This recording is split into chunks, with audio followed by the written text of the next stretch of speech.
जैसा कि हमने पिछले एपिसोड में देखा था, जो यानियो होती है वो एल्डर जू के अंदर अपनी स्वॉर्ड को घुसा देती है, लेकिन एल्डर जू जो होता है उसे यानियो की स्वॉर्ड से कोई भी फर्क नहीं पड़ता और वो स्वॉर्ड को निकाल कर यानियो के पास फेंक देता है। जिसके बाद जो एल्डर जू होता है वो हंसते हुए यानियो की तरफ जाने लगता है और उससे बोलता है, तुमने ये तो नहीं सोच लिया था ना कि तुम्हारा ये छोटा मोटा अटैक मुझे मार सकता है। लगता है तुम बहुत ही जल्दी खुशी मनाने लग जाती हो। और इतना कहकर जो एल्डर जू होता है वो यानियो के ऊपर एक अटैक कर देता है, जिस कारण जो यानियो होती है वो वहीं पर ही गिर जाती है। और एल्डर जू की इस पावर को देखकर वे जो ऑप्टिमम स्वॉर्ड अलायंस के बंदे होते हैं वे भी थोड़ा इम्प्रेस हो जाते हैं और वो लड़की बोलती है कि एल्डर जू तो काफी पावरफुल है, इन्होंने एक साथ ही दोनों लड़कियों को हरा दिया। तभी दूसरा बंदा बोलता है कि ये मैच काफी ज्यादा बोरिंग है, मुझे लगता है कि यहाँ पर आकर हमने अपना टाइम ही खराब किया। जिसके बाद जो एल्डर जू होते हैं वो सेक्ट मास्टर से बोलते हैं कि सेक्ट मास्टर, क्या तुम इस बार अपने डिसाइपलों को बचाने के लिए नहीं आओगे।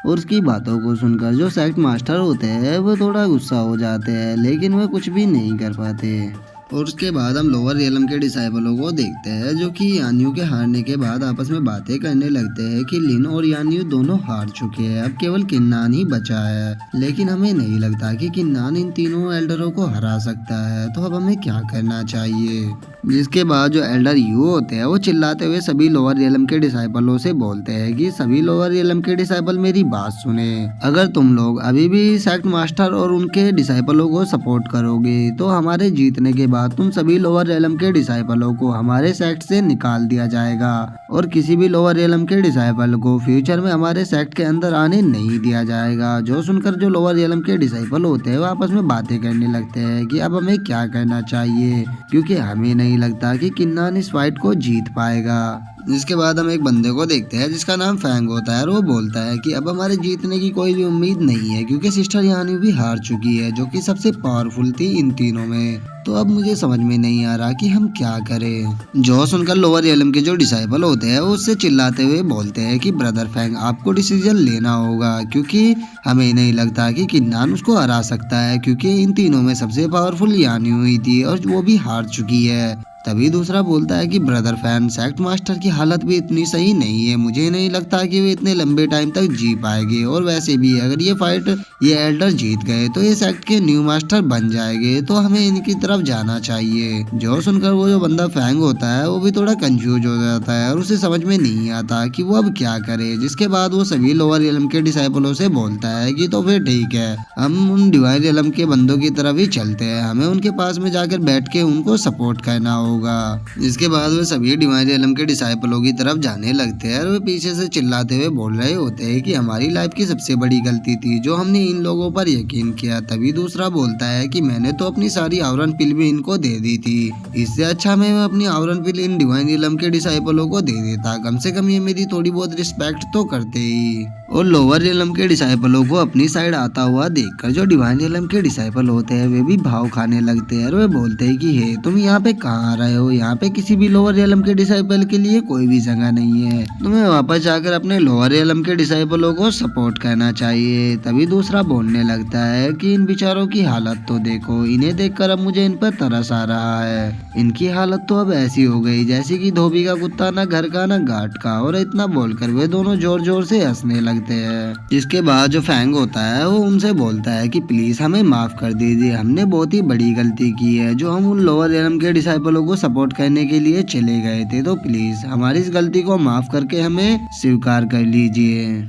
जो सुनकर वो जो डिवाइन रियलम का डिसाइपल होता है वो उनसे बोलता है कि अगर तुम्हें हमारी साइड आना है तो तुम्हें अपने घुटनों पर बैठ के हमसे माफी मांगना होगा और बोलना होगा कि प्लीज हमें अपनी तरफ ले लीजिए। जो सुनकर जो लोअर रियलम के डिसाइपल होते हैं वो एक दूसरे का चेहरा देखने लगते हैं और उन्हें समझ में नहीं आता कि अब वे क्या करें, लेकिन उनके पास कोई दूसरा रास्ता भी नहीं होता, इसीलिए वे सभी अपने घुटनों पर बैठ जाते हैं और अपने घुटनों पर बैठकर वे उनसे बोलते हैं कि प्लीज हमें अपनी तरफ एक्सेप्ट कर लीजिए, क्योंकि हमसे बहुत बड़ी गलती हुई है। और उनकी ऐसी हालत को देखकर जो डिवाइन रियलम के डिसाइपल होते हैं वो जोर जोर से हंसने लगते हैं और बोलते हैं कि बहुत बढ़िया, तुम इसी के लायक हो, तुम्हें कभी भी अपनी औकात को नहीं भूलना चाहिए। और लोअर रेलम के डिसाइपलों की ऐसी हालत देखकर जो एल्डर यू होते हैं वो सेक्ट मास्टर को चिढ़ाते हुए बोलते हैं कि सेक्ट मास्टर, अपने प्यारे लोअर रेलम के डिसाइपलों की हालत तो देखो, वो बेचारे घुटनों पर बैठकर हमसे अपनी जान की भीख मांग रहे हैं। और उसके बाद जो एल्डर यू होते हैं वो एल्डर जू से बोलते हैं कि बहुत हुआ, अब इस लड़की के साथ खेलना बंद करो और इसे जल्द से जल्द खत्म कर दो। जो सुनकर जो एल्डर जू होता है वो भी